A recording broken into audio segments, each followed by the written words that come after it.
This is all yarns that left after our cardigan. So we done so far all cardigan with belt in the middle of it, and this is what's left. And now I intend to do particularly the belt. I will separate for 3, maybe something high, kind of like this and this, and then do some braids, 3 of this, and we'll show how I can do this. I know all of this look a little bit odd, but I do my measurements on a bow, and actually, yeah, it's how I separate it. So I started here, then put it up, then put it down, then it's there, then continue, and so on and so on. And I did, to be honest, on one side it's 9 of them, and on another 9 of them, so 18 yes, 18 in total. And currently I wouldn't do any cuts here because I'm not sure that it's enough length. One cut which I intend to do is there, just to separate from my main bunch of yarn. Yeah, just to show that I'm cutting here. Ba-bam, done. So I did the same action for the rest of the yarn, as you can see, but the key point here, after you taken like one side, it's my end up, that all of this end we will left in your hand, rather than you will I show in another video, so you might have all ends here and another ends here, all of them.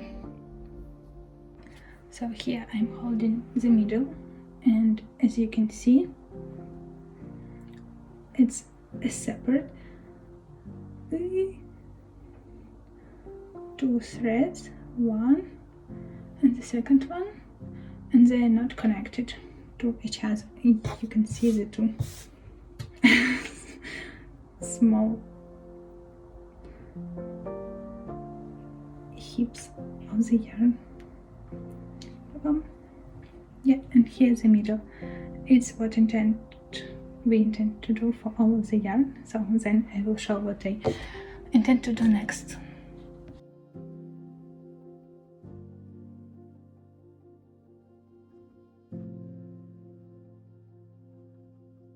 The idea of separation for 2 different sides, it's look like this, and then you understood the logic why.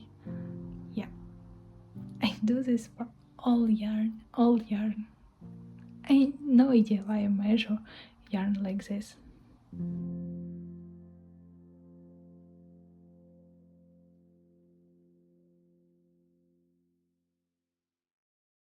Just to explain, I have 3 different color of threads here, 3 different threads here, and as you see, I separated it. One end goes there, another is here. So it's the same for this one bunch, another ends. What I do next, I grab the middle, which I hold now here, and the middle of this one, it's this, and just do something like this. As a result, it might happen like, you see?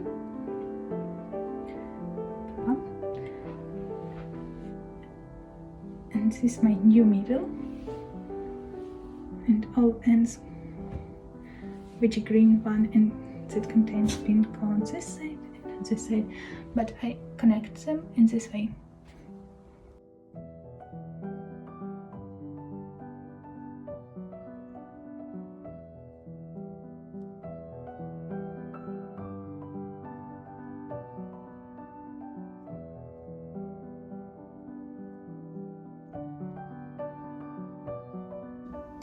As you see, we made one quite nice kind of braid, and I need to do the same with this one to make it less loosen. So I intend to undo all of this and then start from scratch but it's still like needed to do this loose one because it helps to start do this perfect from the beginning.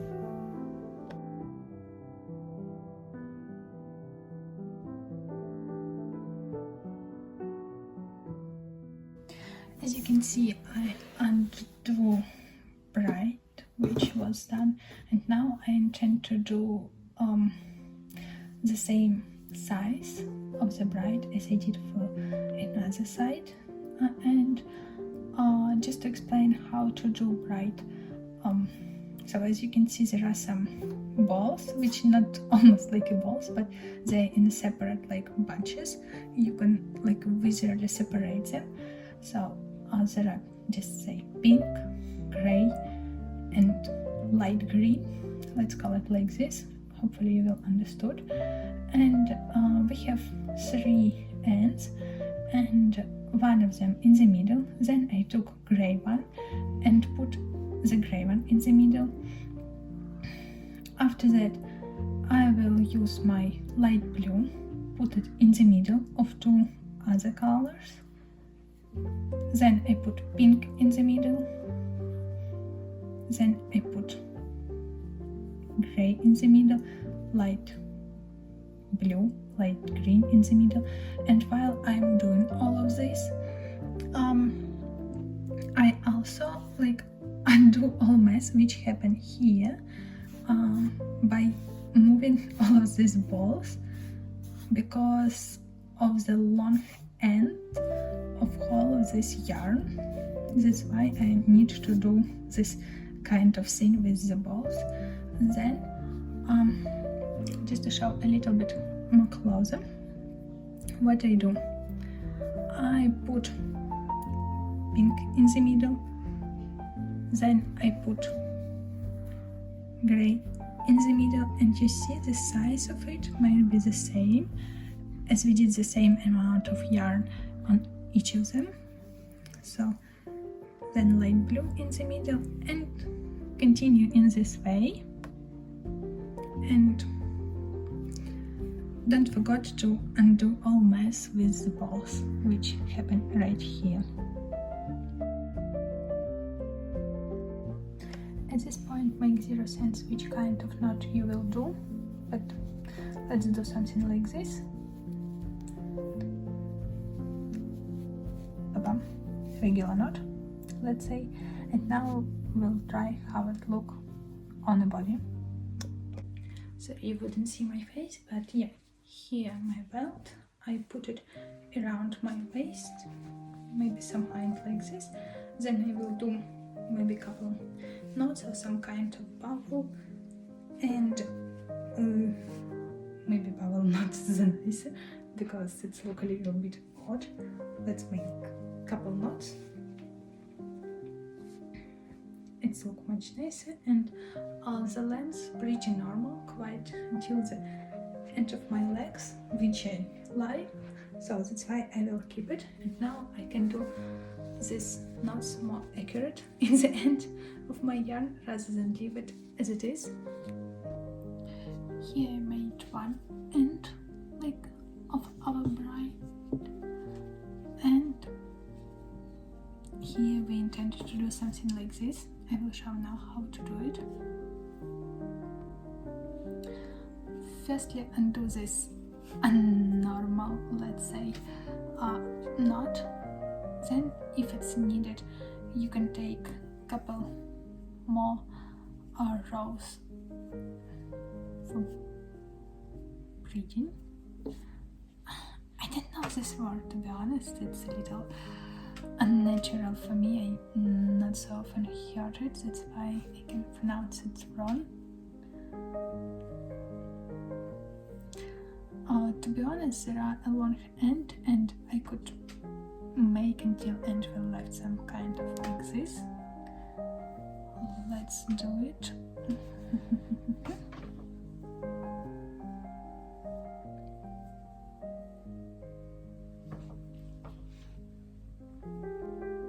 At this point, I think this is enough.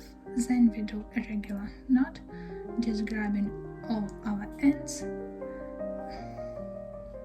putting all of them around the center, let's say here the center, and then put all of these ends inside this ring, just pushing all of them. No matter if currently it's look like a mess, we're just taking all of the ends through this and then trying to tidy it up, just to push it and pull the yarn. One idea which I can recommend is separate as we did for 3 colors and trying to push one color by another one to receive like this separation for 2 colors. You also can help hand to correct it if it's needed. In the end, you can use regular needle and thread, or just to make it more nicer and correct all gaps which you think not look okay. We'll show here just to show what I'm doing. First of all, I just going through all of a knot or to prevent it uncollapsing, because it's easy to do, and after making a couple stitches through all of it like this, I'm 100% sure that it still might be okay. Boom. The next step is just cut all this end in the same level, whatever you decide, to be honest, and then we receive something like this. Here's the result.